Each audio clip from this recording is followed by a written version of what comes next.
நம்ம சப்பாத்தி சாப்பிட்ணும், பூரி சாப்பிட்ணும், புரோட்டா சாப்பிட்ணுன்னு ஆசைப்பட்டோம்னா, முன்னாடி என்ன பண்ணணும், மாவை வாங்கிட்டு வந்து ஒரு பாத்திரத்தில் கொட்டி, அதில் லைட்டாக கொஞ்சம் தண்ணி ஊற்றி, உப்பு போட்டு, அதை நம்ம நன்றாக பிசையணும். அதாவது நன்றாக சிட்சிக்கணும். அதை நம்ம சிட்சிக்கிறோம்.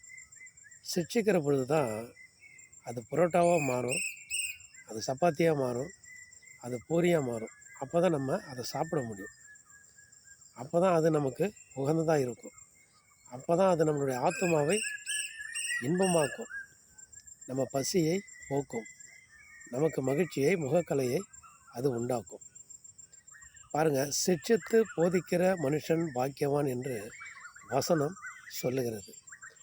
நீதிமொழிகள் புஸ்தகம் 29ஆம் அதிகாரத்தில் 17வது வசனம் என்ன சொல்லுதுன்னா, உன் மகனை சிட்சை செய், அவன் உனக்கு ஆறுதல் செய்வான், உன் ஆத்துமாவுக்கு ஆனந்தத்தையும் உண்டாக்குவான் என்று வசனம் சொல்லுகிறது.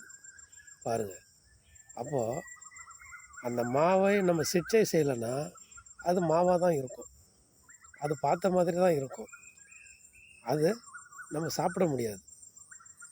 அப்படியாகவே இருப்பதற்கு அது எந்த ஒரு பயனையும் கொடுக்காது, அது பாக்கெட்டுக்குள்ளே அடப்பட்டு தான் இருக்கும். அப்போது சிட்சைக்கு அந்த மாவு ஒப்பு கொடுக்குற பொழுது அது ஆகாரமாய் மாறி நம்மையும் மகிழ்விக்கிறது, நம்ம பசியையும் போக்குகிறது, அது ஒரு ஆகாரமாய் உண்டாகிறது, அநேகருக்கு பயனுள்ளதாக இருக்கிறது. அப்போ சிட்சை செய்து போதிக்கிற மனுஷன் பாக்கியவான். சிட்சைக்கு நம்மளை ஒப்பு கொடுக்க வேண்டும், சிட்சையை நம்ம ஏற்றுக்கொள்ள வேண்டும். ஆமென், அல்லேலூயா.